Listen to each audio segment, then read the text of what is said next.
Good afternoon, good evening, good morning to you, depending on where you are tuning in from. Thank you so much for joining us today as we continue our Cell series. But before we begin, before we make any announcements, we just want to let you know, if you would like to join us for an amazing raffle for a Starbucks card, all you have to do is comment from wherever you are. So if you're tuning in from Facebook, from Twitter, from YouTube, just make any comment and you'll automatically be entered into this raffle. So now for the exciting news. Can I enter the raffle? Did you make a comment? Oh, okay, fine. Exactly. Okay. So for some exciting news, we have an announcement, a special guest today. We've been waiting eagerly. Ricardo, whenever you're ready. Celebrate! Yay! Lisa is with us again by special request. Everyone loved her so much, as we all do. And so she's here to share her expertise with us again today. So Lisa, welcome. Thank you so much for joining us today. Thank you for having me. Oh my gosh, can you believe we are on session 6 of our social emotional learning? Wow, I can't believe it. So today we are going to be doing art for the community. And I haven't mentioned yet, but my name is Teresa Castro. I am Ricardo Recinos. And we're going to let her introduce herself. And I am Lisa Ruiz. And we are all TOSAs from Hacienda La Puente Unified. Click. All right, so before we do anything, we just want to talk about our objective. We know we might have different audience today as usual. We usually have teachers and educators, but in addition to that, we might even have people from the community today. So we just wanted to kind of go over our objective and do a little bit of review to explain to you why we're here. Okay, so our objective today, as always, to discover ways social emotional learning can help provide an inclusive experience for every student. And even though we're addressing the whole community today, why are we here? We are here for our students. So that is our focus and purpose always. So our purpose is include students, teachers, families, and the community in the conversation, and how art can provide more access to social and emotional learning experiences and expression, and how we can help build social emotional competencies. And our non-purpose, as always, we do not ever expect you to throw out everything you've been doing, and please do not feel limited to what is shared today. Every episode we've done in this series, we've gone back to our definition just to kind of ground us and put us in the same place, as we begin. So SEL is a process for helping children and adults develop the fundamental skills for life effectiveness. And we know that's not just for the kids. And you see here, children and adults. So definitely right here, right there, all of us, right? SEL teaches skills we all need to handle ourselves, our relationships, our work effectively and ethically. And as we've been going through our series, I thought in my mind, man, if I just learned this sooner, right? How much different life would be. Okay, so anyways, let's continue. So why SEL? You know what? I'm going to ask Lisa first this question. Lisa, to you, why is SEL education important at all? I believe that it's important because it helps to build resiliency in ourselves and in our students. And that is something that we've been noticing as educators and as parents, that our children are lacking. So I think that, when we peel away the layers of the onion and, get down to the nitty gritty, that's why it's important. Beautifully said. I love that. Did you want to add to that, Ricardo? I was just going to say how it helps our students develop a sense of empathy, but also individual responsibility and the ability to work together because they have that vocabulary, to express themselves. Absolutely. I love it. And so there's so many reasons why SEL is important, right? But we also saw some data on what does it actually do for us and for our kids. So data has shown it gives us better attendance, better behavior, better grades. Those are just, the minimum, right? There's so much more that it does. But now today we're asking, why are we bringing in the community? Why aren't we just addressing it in the classroom? Why is it important in the community? Do any of you want to answer that question? I guess that's the big question of the day. I want to say that, by creating a network of adults, not just at school, but also at home and maybe at community centers, maybe the kids are part of a basketball team, football team, whatever it might be, we're helping them, also creating those trusty relationships, not only at home, but the community is important. And finally, having the shared goal to teach the common language. If we do it at school, but we also will model that at home, it's important. Yeah, absolutely. And, we always have to realize that, there are students, but every student is somebody's something, somebody's daughter, somebody's grandchild, somebody's niece, right? Somebody's special somebody. So, we don't just want to teach them this amazing skill and have them leave it in the classroom. We want them to bring it home because it not only helps them as people, but also affects those around them, right? So even us as adults learn this as well. So we want to make sure that it's something, like Ricardo said, that you build from school to home and across the community. So why the community? So common language and Lisa, I think you wanted to touch upon that, right? Yeah, I believe that it's very important that all stakeholders share in this common language, and I think most importantly that all stakeholders understand that SEL is for adults as well. Just like you said, Teresa, I wish I had learned this sooner. I too wish I had learned this as a young professional. There are things that there are lessons learned that could have helped me as a young professional. And I think also as a parent. And today. Yes, in this stressful situation that we find ourselves in. Mm-hmm. Absolutely. Yes. Thank you, Lisa. Absolutely. So just one piece of data to bring back to you that we've talked about in our prior episodes.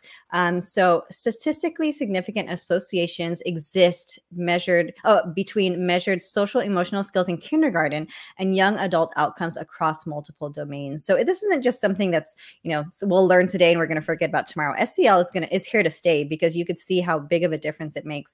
Kindergartners who were strong in SEL competence were more likely to graduate from high school, complete a college degree, obtain stable employment in young adulthood, just be successful in general, not in just education in your jobs, but in adult life in general. So that's why it is so, so important for us to spend time to really understand what SEL is about. Click. So if you're not familiar with SEL, and we have been going over this, but here are the 5 competencies. Competencies. I'm so sorry. 5 competencies of SEL. Coming from the castle. Lisa, I think you taught us how to say that last time. Thank you so much. We've been working on it. So here are the 5, and we're not going to go in depth because you could always watch our prior episodes, but self-awareness, self-management, social awareness, relationship skills. That's a big one, right? Responsible decision-making. Okay, so let's click. And on this next slide, you can see those competencies are here in the middle. But this graphic shows us how this layers. So it might start in the classroom. Maybe this is where we're teaching them the vocabulary initially, and then it grows into the school climate, into the other classes when they're out at recess. It grows from the schools. And then finally, here we are, home and communities. Having a partnership with home and community is so important when it comes to SEL. It doesn't just end in the classroom, which you've heard us say over and over. This is also a great resource on the right that Ricardo can click on. And I think we're okay on time. Yeah, I think we're okay. So if you can click on that, if you don't mind. This is social and emotional learning in diverse community. And I know the community that we serve in our district, very, very diverse. And so you see this graphic here and a wonderful explanation of what it means. And also down here, there are resources, actual lessons that go along with the different competencies that can be done in the classroom and also at home. So if you click on those, you can see the different lessons that you can do. So just a great resource that we would love to share with you. Okay. So now the question is, why are we doing art? Lisa, why are we doing art today in our SEL episode? Because art is something that levels the playing field. It's something that everyone can do. And it is a way to encourage anyone of any age to express themselves and to work out any issues that they may be experiencing. It is a way for students to be able to problem solve and for adults to be able to problem solve. It's also a safe way to Work out trauma, struggle, anything that someone might be going through, stress. We keep circling back to stress. I don't know what that is. It's right here. It's like surrounding us all the time right now. So it is a wonderful, I don't want to say tool because it's very near and dear to my heart. It's not just a tool. It's a way of life for me. Yes. And the more that we embrace that idea of art, and that doesn't need to be visual art, it could be dance, it could be theater, it could be music of any kind. When we embrace the idea that the arts, any one of them can be or should be a way of life for us as an outlet for self-expression. Right. It is, what do I want to say here? It's freeing. It is liberating. Mm-hmm. Very beautifully said. Yeah. Yes, I love that. I want you to go on because I'm so inspired. Just art does so much for us. And I know you beautifully said, I don't even want to ruin anything that was just said right now. But of course, you know, through art, we can address the 5 competencies of SEO, like what you already mentioned them right now. Just self-awareness, self-management, relationship skills. If you're doing it with someone else, maybe you're working with someone, you have to cooperate, maybe you should share materials, whatever it is, social awareness, these things are addressed either directly or indirectly while you're actually doing the art. So I'm really excited to do this piece today because you might wonder, like, what does this have to do with anything? But just through the process, whether you're doing it yourself or you're helping your child do it, or you're doing it with, you know, other people in your family, you know, there's just opportunities for us to work together and to have fun and to express and to free ourselves, you know, from the stresses of daily life. So Lisa, this is much needed. So thank you so much for joining us. And I'm excited to get started. So if you are ready, then Ricardo, let's get down to business. I know my wife and my daughter are in the living room just waiting to start. Shout out to them. Hi. And hi to Caitlin too, because she's in the other room. Hi to Caitlin. Okay. Okay, you guys ready to do this? Yes. Yes, we are. Right. Let me share screen. As she's sharing screen, Ricardo, do you want me to share my, or do you want to just, I don't care which camera you want me to use right now. Share screen. You could if you want to, and I can go to that one too. Okay. It makes me so vulnerable. Okay, we'll see. I'll think about it.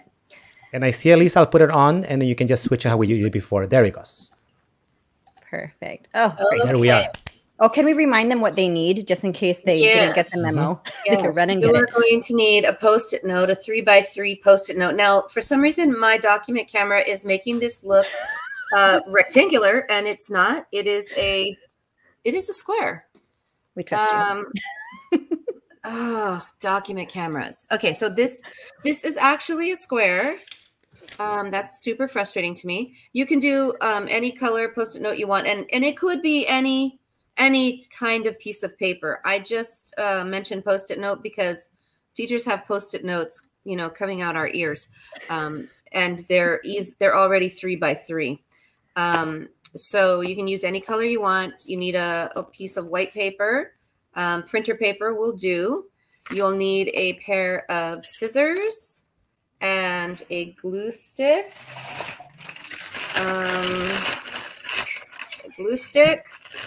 And you may want a pencil.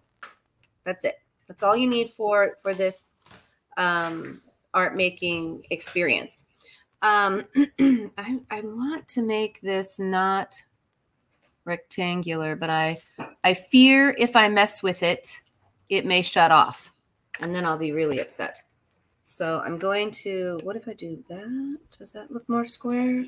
Lisa, maybe we can give them 10 seconds to just run and go Yes. grab things just in case. And while they do that, you can kind of situate yourself. Yeah. So for those of you who want to join us, go run and get what you need. I need glue. I know we're kind of lacking something. I can see it on his face. Right. You're going to want to gather your materials and do this with instead of watching and doing it later, because... So we'll wait for you. You have 5 seconds. Go. 5 seconds? Yes, go. Run. Go. Go. Let's Oh see. my goodness. Just go, please. Wow. The director of the teacher intern program that I teach for, the graduate program at Laco, gave me this super fancy document camera, and it has so many buttons on it. So many buttons. I have one too. I'm going to share it. You have a ladybug? While Ricardo's not sharing, let me see if I could switch to it. Oops, wrong one. I'm trying There's to. There you go. I am back Oh, now I just lost my scissors. Oh, here. with my glue. I hope it's not crazy glue. There's a Accident. way to adjust, because this is like an $800 camera. Lisa, I think even if it looks a little bit rectangle, I think we are totally fine. Menu. What does that do? I think she's trying to make it look less rectangular. Yes. I hope we didn't lose her because I'm not ready to teach this one. Lisa, are you still there, love? Just wanted to make sure.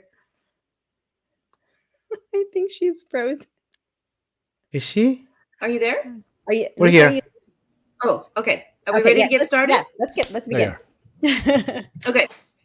So what we are about to make, I'm going to write here at the top of my white sheet. It's called a Japanese Notan. And it's spelled N-O-T-A-N. That way, later on, you can look up some YouTube videos on how to create one of these. And this one's being recorded, right? Yes. Is ours being recorded? Okay, Yes. awesome. Okay, so what we want to do is we want to start with our little square in the middle of our larger sheet of paper. And what I usually do is I mark the corners with what we call printer's registration marks, like this. Because I want to be able, once I get all the little pieces cut, because what we're going to be doing is cutting and gluing pieces back down onto the paper, and the alignment's going to be important. So I'm going to want to know where these corners are. So you're going to need to do that. Now, the next thing that we're going to do is we're going to talk about not cutting these corners. As beginners, we don't want to cut these corners. When you've made several and you feel like you're more advanced, you can cut the corners all you want. But let's avoid that in the beginning. What we're going to do is we're going to cut some shapes, some random shapes. Some of our shapes are going to be more biomorphic. That means made of curving lines. And some of them are going to be more angular and man-made, just so that we can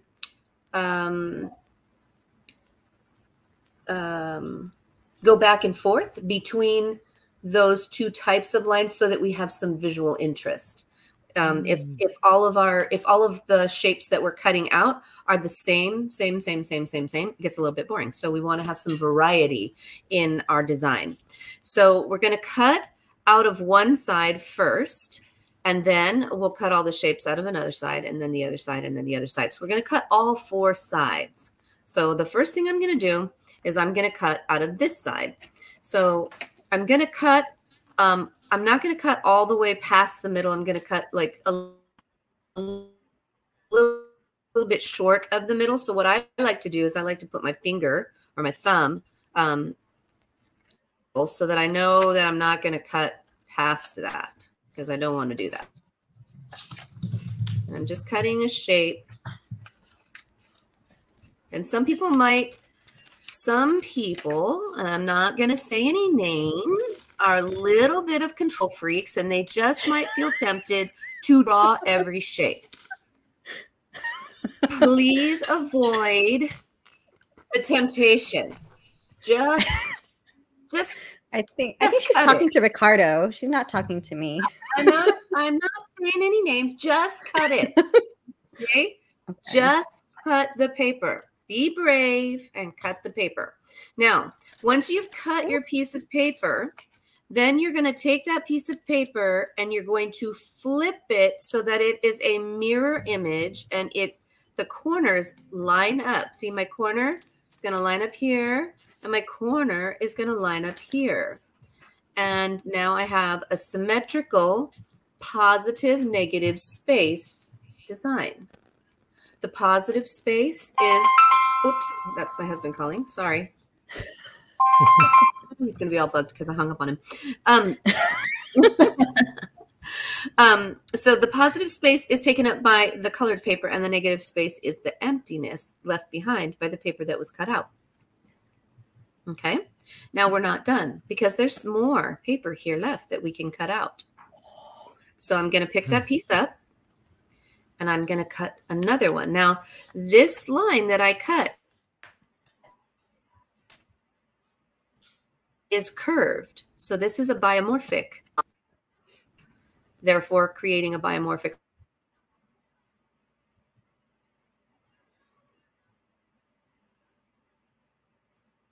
Did we lose her? Just give her a second. I think sometimes she comes back. I'm going to guess that she's going to tell us to cut another shape inside, but I'm not going to do it until she gets here, just to be sure. So everyone, if you're just tuning in right now. So Lisa, are you back? I'm here. I think we lost you for a little bit. So I think go ahead and tell us what to cut inside of the shape. So what I was doing is I was saying that my first shape that I cut was a biomorphic shape because this is a biomorphic line. My next shape, I'm going to cut something that's more angular. See how I'm making zigzaggy kind of shapes? It's like more man-made, kind of mechanical shapes. So you can make yours as simple or as intricate as you like.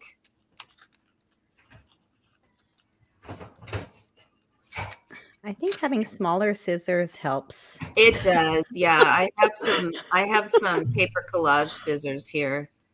And they do, yeah, these little fine scissors with the pointy edge do help. When I teach this to younger students, I use younger elementary age students, I use bigger pieces of paper.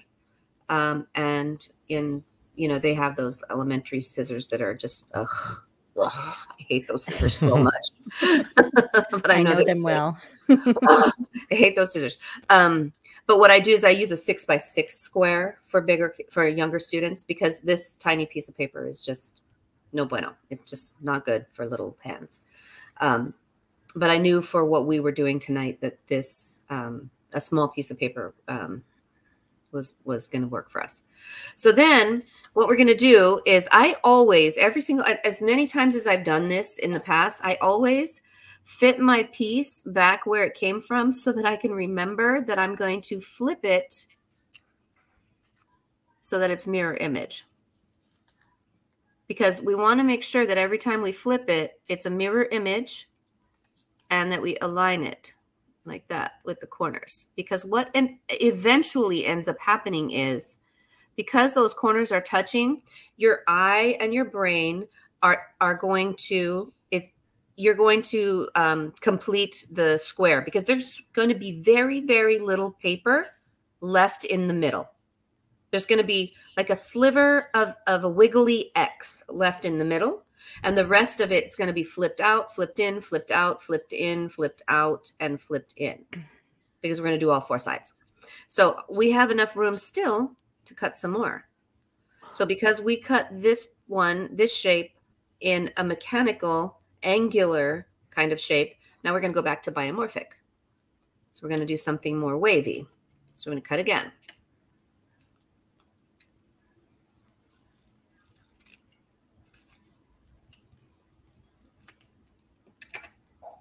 Let's see, this one goes here. I'm going to flip it back out. Whoops, keeps moving on me. I used to teach AP art at the high school, and I did this with the AP students one year, and they got so into it. I just meant for it to be like a quick brain break between projects. And, they're AP students, they're high achievers. They got so into it. They wanted to make it like they did the first one, and then they were so into it, they did another one. And then they said, could we make it narrative? And I'm like, sure. So then they did. They went even bigger, and they got all just so sophisticated with it. So I guess they were doing poetry unit with a bunch of them were doing a poetry unit in their literature class. And so they had all these literature themes going on with their narrative notans. And this one kid had all these, she was using like X-Acto blades and all these little teeny tiny pieces. And she was using tweezers and all this. Wow. And the kid across from her was sick. Oh. And he sneezed. Oh. And blew all her pieces all over the floor. I thought there was going to be war in the art studio. I was like, okay, it's all right.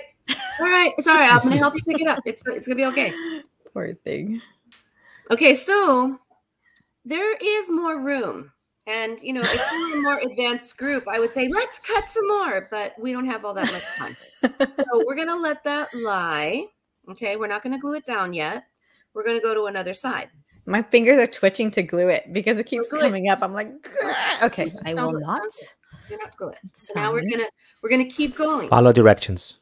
We're gonna keep going. We're going to. I like to. Now, there's no right or wrong way to do this. I like to go opposite sides, just because I want it to develop symmetrically. But you can do it any way you want. So I'm gonna let you all choose whichever way you want to do this, because, you know, there's freedom in art. So I'm going to go over here and do this side. You guys do whatever you want to do. Some people like to go this way. Some people like to go the other way. I'm going to go the opposite way. So you do you, just don't cut the corners. Oops, I'm just kidding. Okay. So we're going to spend the next few minutes cutting, and flipping.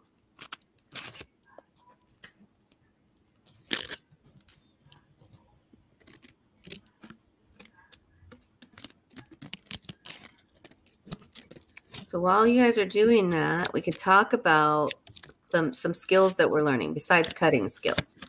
I wouldn't suggest doing this with kinders, for sure. I think the lowest grade level I've done this with is 3rd. Patience, for sure. Self-awareness, students and adults would be working on self-awareness with this, and they'd be working on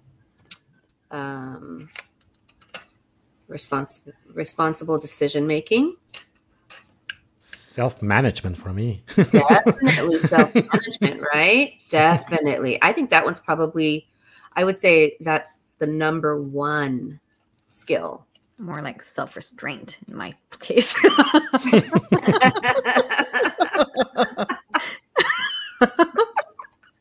You know, I had my pencil ready because, you know, I already knew that I wanted to trace it, but you told us not to. I knew. You also wanted to glue already, so yeah. I did. It would make me feel so much better. I know, but just resist the urge. Trust the process. It's all gonna be fine. It's all gonna be fine, and you're not sitting across from anybody who's gonna sneeze. So you're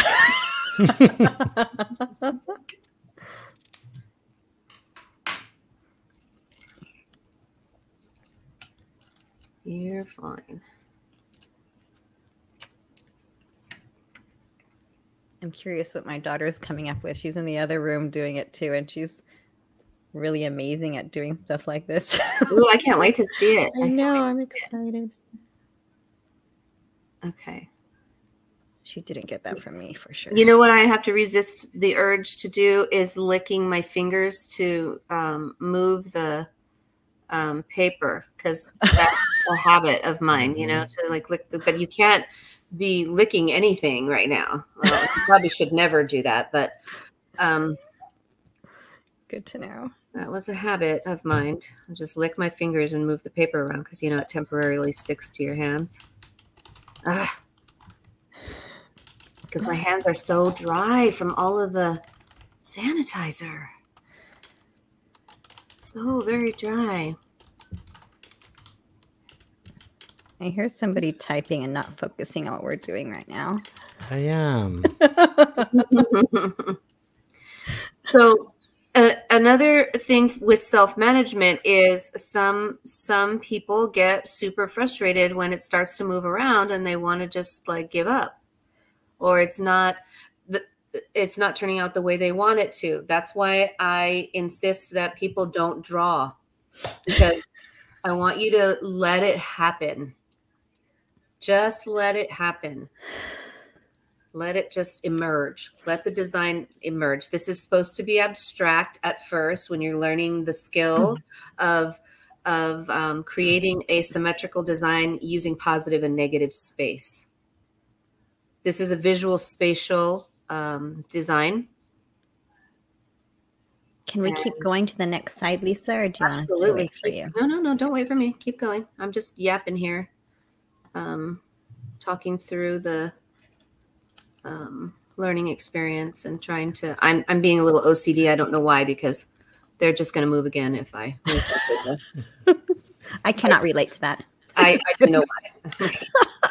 I was subbing at one of the elementary schools the other day, and I went out to the Artmobile to get some art supplies for the kids to do a art project with them after recess, and I accidentally spilled all 5. Oh no, Kitty! Oh no, you don't.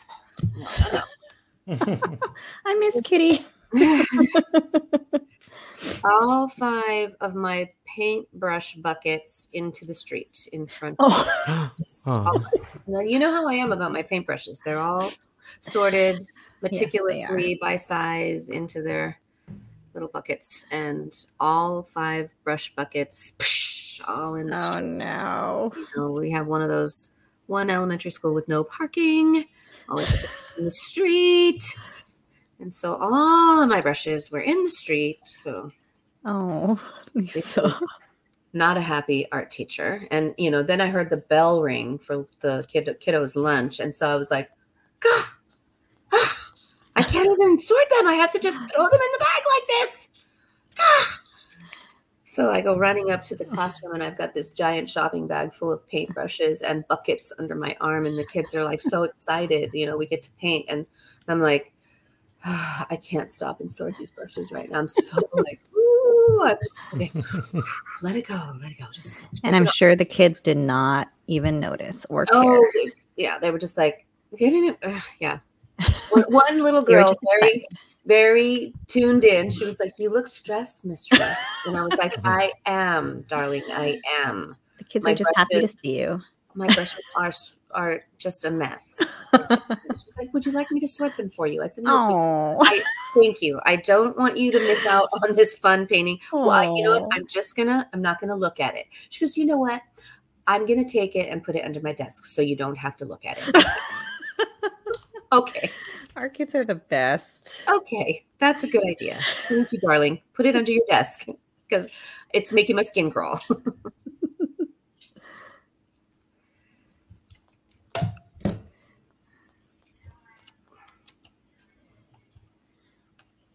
And then I forgot about it for a couple of days, and I opened the back of the Artmobile, and I saw it there. I was like, "Oh, sort those darn brushes."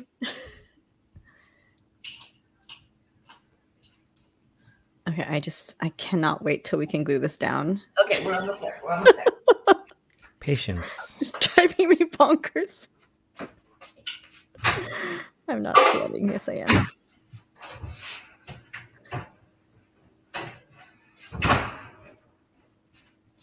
I'm going to do an after this that's all purely symmetrical lines just so I feel better. Don't do it. Oh, Lisa came back. I thought she was gone. Don't do it. I can still hear you. I had to go shoot a kitty from something she was getting into. Don't do it. Abstract art is your friend, Teresa.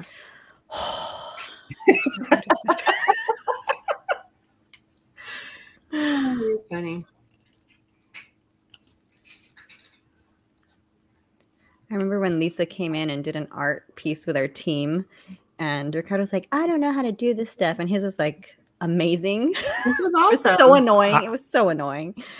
It's like, I don't. You know, we talk about self-confidence, and Lisa has given me that when it comes to art. I was always very, very afraid and scared to be put on the spot. And thank you, Lisa, for that. Definitely. You're welcome. You're welcome. Yes, everyone's an artist. You just. I remember our HOPT. Our HOPTA sponsored those 2 times when you showed us how to paint. I was the first one to sign up because I wanted to be there because I was learning. So fun. That was fun. I can't wait till we can do that again. That was super fun. Okay, gotta figure out which way this goes. Which way was this? See what I mean about your X at when you get down to the bottom or the end, you're at the here, this is the way it goes. You only have like a little squiggly X at the end. And you forget, you forget, everything's sticking in my fingers. You forget what direction it's supposed to be in. You know what I'm going to do? I'm just going to push that to the side because it's making me crazy. I'm going to put that over there because I know that's where it goes. Put that over there. Push this over there. The sticky top part is like sticking all over the Post-it note. Yeah. Yeah, I'm having that problem as well. Construction paper is easier to deal with because it's not so thin and it doesn't curl up. Yes. Just FYI. Okay. Okay, Lisa, I'm done. Can I glue it now? Yes. Start with your X. Okay. If you're done. Start with the X. Make sure that I laughed and it flew.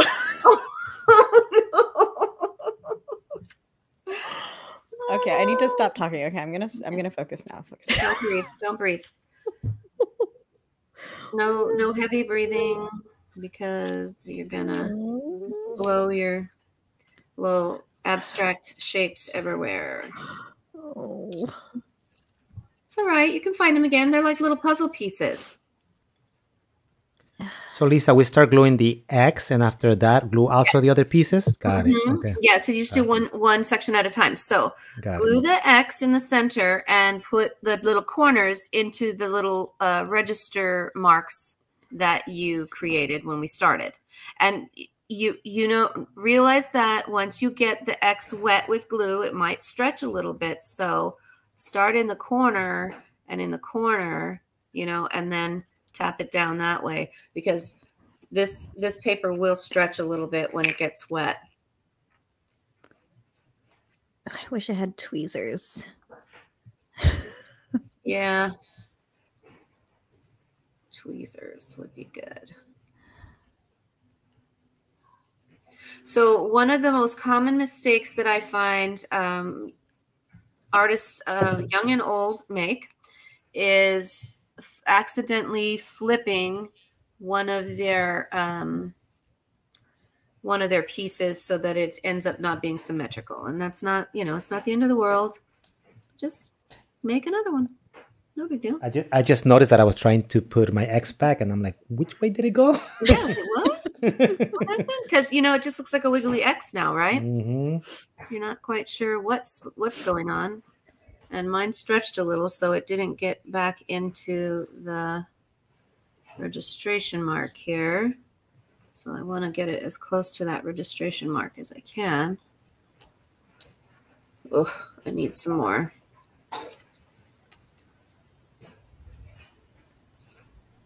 There we go. That should do it.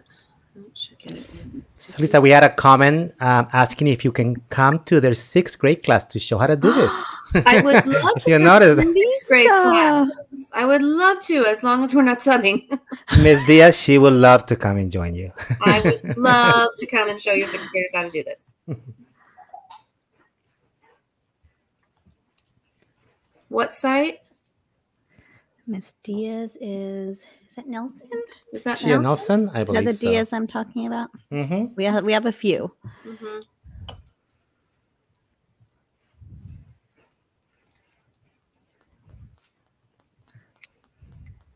So just to be sure that we're gluing it down the right way, slide those little puzzle pieces back in and flip them like that before you glue them down.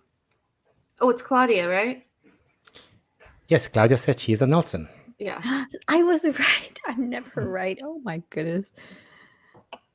Thank you, Ms. Diaz. Invite us. I want to come too. Okay. It would be a dream. Yes, it would be a dream to be able to do my job. We're doing our job. Out loud?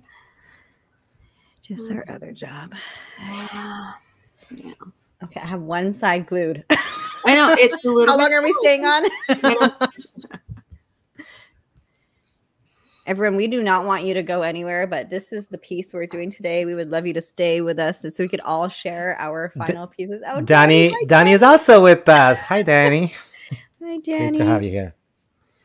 Danny always supports us, and we are so thankful. Thank you, Danny. Okay, let's see. And just make sure your corners line up too, because if your corners don't line up, then your eye is going to have some trouble completing this line right here. That is why it's important for your corners to line up. So I need to scooch this back just a tad. Danny does amazing art in her class too. She does. Yeah. She does. Oh, hi, Georgia. Hi. Okay, the doggy's home. Okay, go. Okay. Oh no, stop laughing. I keep laughing and my pieces go flying.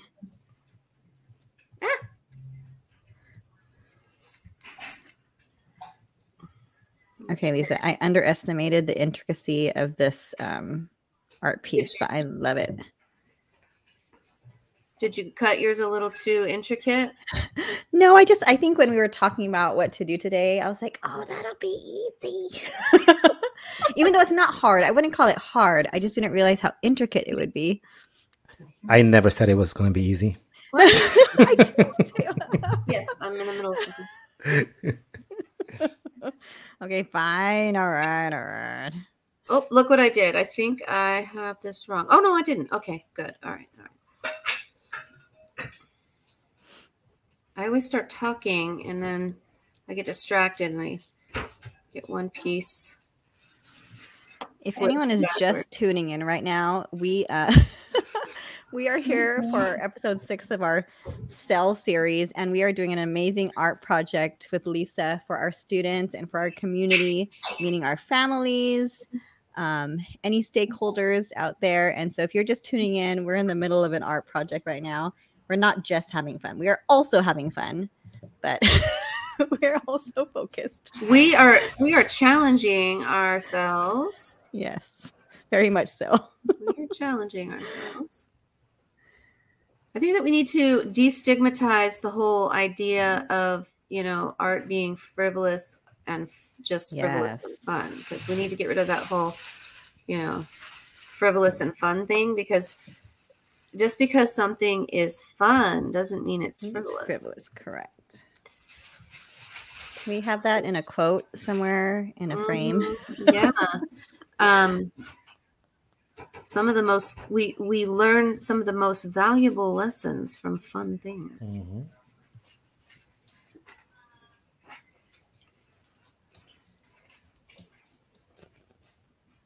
Oh, wait. Is that right? Yeah. Yes. Okay. I think the gluing part probably takes the most time. And when I do this with students, I always end up with that one student that loses a random piece, and I'm stuck trying to figure out how I'm going to recreate it for them. Don't worry, honey. Don't worry. I'll figure out how to make that piece again. Don't panic. Let's see. Does this go this way? Yes. I'm on my last side. Ooh, you're good. It's not a race, but I might win. You might win. You're going to win the race that's not a race. Ricardo's already done.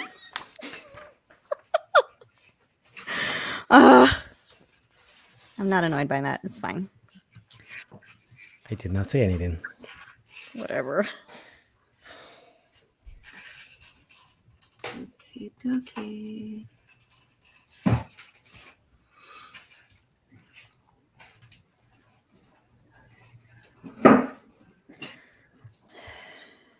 And then,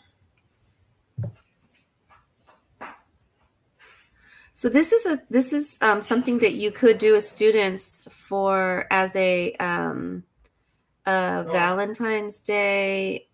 Did I do this wrong? Oh, did I? Ooh, that would be fun. Yeah, if you did this. Oh yeah, I didn't. You could do this as a Valentine's Day experience where they created with red and white paper, or red and pink, or, you know, Valentine's Day colors, and they could make it into a card for someone with a message.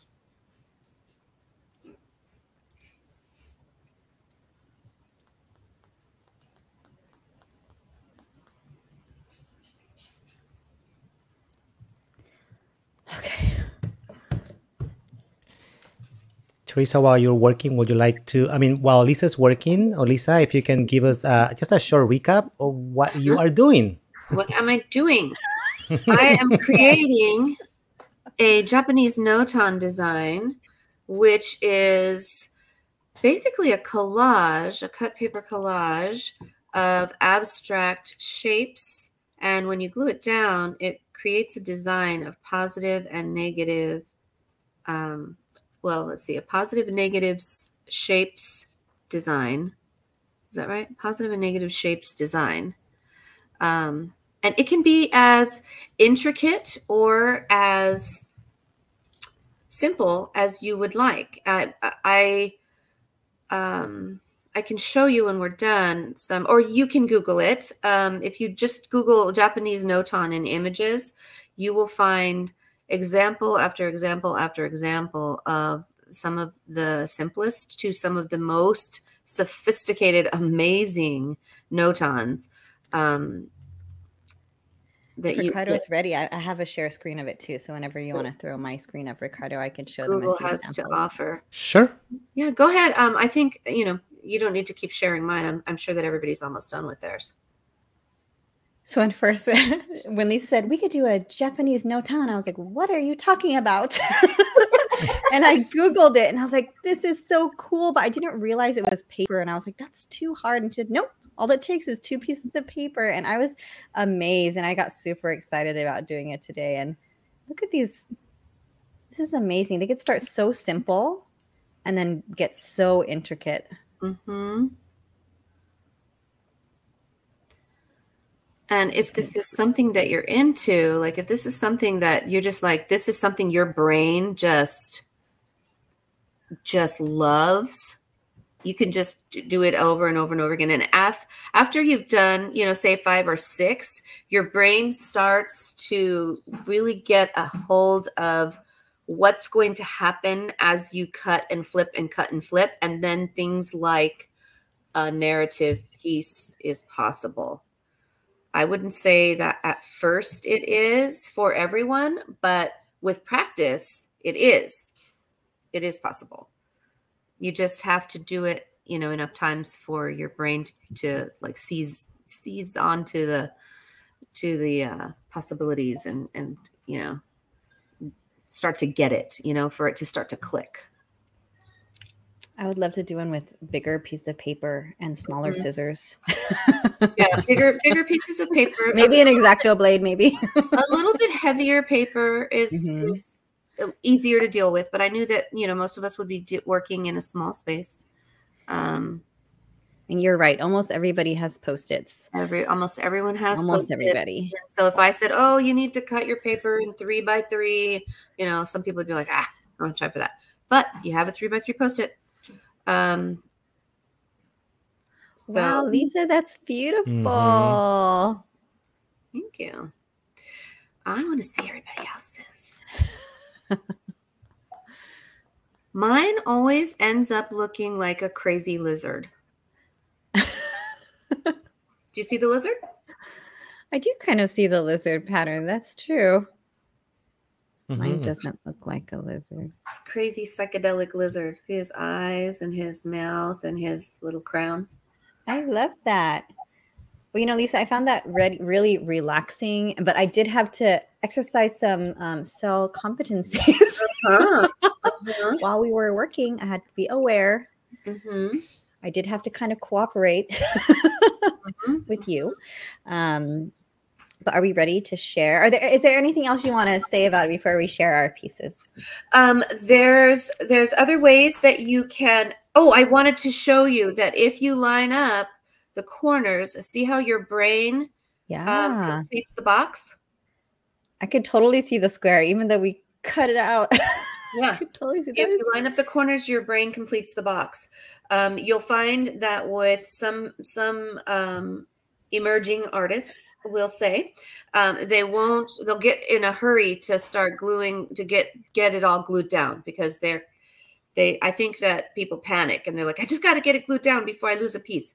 And so they forget to line up the corners. And so then it's difficult to for the brain to complete the box. Claudia said it looks like fancy tile. It does look like fancy tile. Yeah. Cool. All right. Oh, thank you, another Luz. thing, you're welcome. There's another way that you can do this to kick up the challenge. You can cut 2 colors at the same time. And when you cut 2 colors at the same time, you would, let me see if I can explain this without demonstrating. So you would take this, let's just say I had green and purple.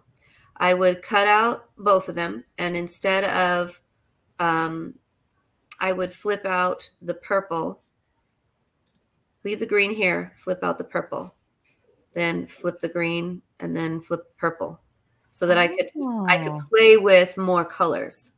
Interesting. But that takes some dexterity. I would do that with older students, because you have to hold. I don't think I'm ready for it. Both pieces of paper at the same time so they don't move on you. Or have you ever thought of using origami paper that has different color on one side and different color on the other side, or a pattern? Yeah. Oh my gosh, I'm so. My daughter loves doing origami, so she has a lot of that paper around the house. Do some. Get her to do some with that. I'll ask her. I'm sure she'd love it. I think I gave all my origami paper to Maddie. We have so many great comments. People really appreciate this. Thank you, Patty. All right, I'm ready to show. Do you want to show our pieces? I know we're about a little over 50 minutes right now. And I want to see. I want to say hi to Luz. She was actually my student in high school in my AP class. Oh, that just shows how old you are, Mr. Racinos. That's rude. I'm just kidding. I meant wise. The other day, I was at Fairgrove, and one of the kids, I was subbing at Fairgrove, and one of the kids said, Miss Ruiz, do you know my mom? And I was like, I don't know, who's your mom? And she said her name, and I was like, oh, she was in my first 3rd grade class at Fairgrove. Isn't that amazing? It's like full circle to see your students grow up. So, Lisa, someone asked if it was cut out of a Post-it, and that's what we did, right? It was out of a Post-it. Yes, this was out of a Post-it. You can use any kind of paper, but we just used a Post-it today. I would use construction paper to make it a little easier, but yeah, it's so easy with a Post-it. But are you ready for our big reveal before we let them go for the night? I want to see. Okay, ready, Ricardo, go. Let's see. Oh, I don't know if you can see mine though. It's because I use yellow, but I'll show it to you. It's very hard to see. Oh, you use the light. Yeah. Oh, it's good though. It's good. Yeah, I'm so proud of it. Purposely did it in. This is my favorite color, and I think Maricela's favorite color too. Ricardo's wife. So I'll be sharing this with her. But that was super fun and simple, and I just love the conversations and interacting with you, Lisa. We always love having you, and I know this will not be the last time. Promise us it will not be the last time. No, it will not. We would love to have you back, and we have a treat for everyone again. And our next session, we have a special speaker again, but we are not telling you who it is. It's going to be amazing, and we can't wait for Lisa to come back again. But before we go, I know we did say we had a raffle, Mr. Racinos. So yes, we do. Are you ready for that? What are we raffling? A Starbucks card. Okay, here it goes. You ready? Are we included? Hold on. No, we're not included. Here it goes. So those of you watching not live, I'm sorry if you were not included in the raffle, but please feel free to comment and let us know. No, good, Danny. You deserve a Starbucks card. Everybody deserves one, but we only have one to give. I'm so sorry. Congratulations, Danny. We'll be sending that out to you. And thank you, everyone, for tuning in. That was super fun. And for those of you tuning in later, thank you for joining us. And we will see you again next week. Same day, same time. Thank you, everyone. And thank you, Lisa. Thank you so much, Lisa. Thank you for having me.